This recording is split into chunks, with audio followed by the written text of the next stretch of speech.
A report from the UK shows white British people will soon be outnumbered by Muslim migrants in the city of Birmingham. One America's Pearson Sharp explains how the reversal in population has also brought with it a wave of violent crime. This is Birmingham in the 1960s, a quaint little city in central England full of farmland, churches, and a bustling city center that enjoyed a very low crime rate and picturesque historic streets. Flash forward a few decades.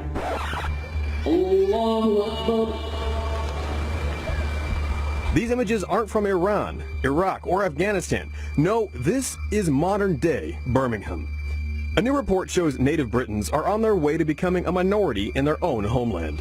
The latest demographics from Birmingham reveals that nearly half of those in the UK's most multicultural city are migrants or foreign-born.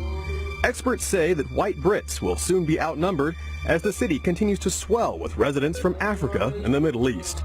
There are people from roughly 200 countries living in Birmingham, and some 50,000 of them don't speak any English at all.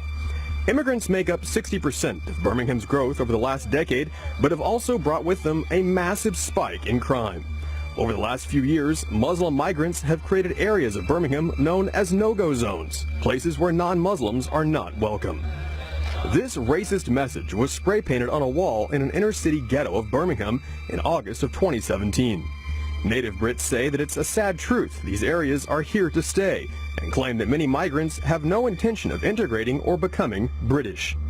Government officials say that similar graffiti has appeared in other areas in recent years, condemning the hateful vandalism, but taking no action against it. A recent government survey found that white residents in Birmingham feared for their safety and said parts of the city were now off limits. In fact, the city has become the so-called capital of jihadism in England. 1 in 10 of the UK's convicted Islamic terrorists comes from Birmingham. The neighborhood of Sparkbrook is more than 70% Muslim and has become a byword for radical Islamism in England.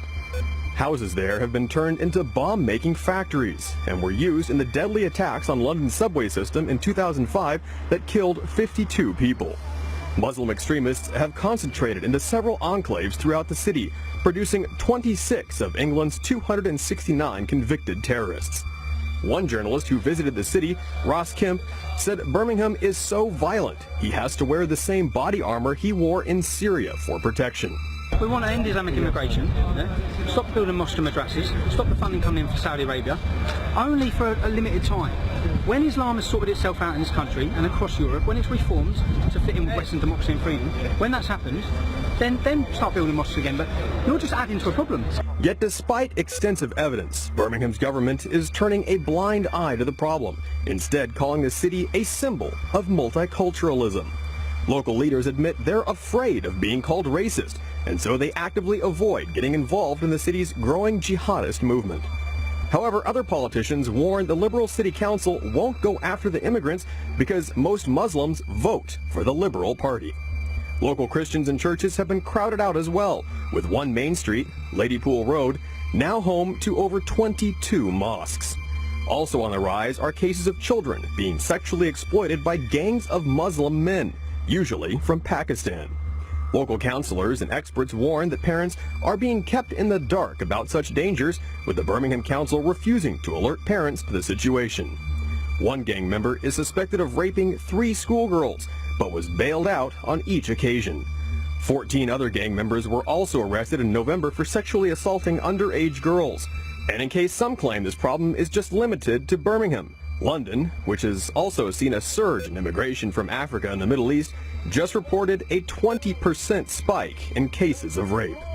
Acid attacks, once unheard of in England but common in India and the Middle East, are also on the rise, along with a 30% increase in murders. Our message to all of the shops here, all of the businesses, is to fear Allah, fear God, give up the sale of alcohol, join us to command good and forbid evil. Police say they're baffled by the sharp increase despite a shocking 84% of child grooming and rape cases in the UK involving gangs of Muslim men.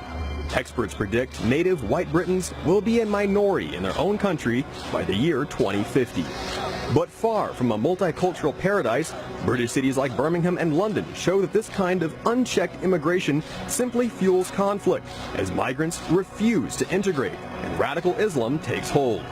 With politicians who protect the guilty simply for votes and police so afraid of being branded racist that they won't tackle the issue, the government is creating ghettos rife with crime and Islamic extremists. Birmingham is a bellwether for the West. Open-door mass migration policies are failing, but whether or not the British government takes action to end the problem remains to be seen. Pearson Sharp, One America News.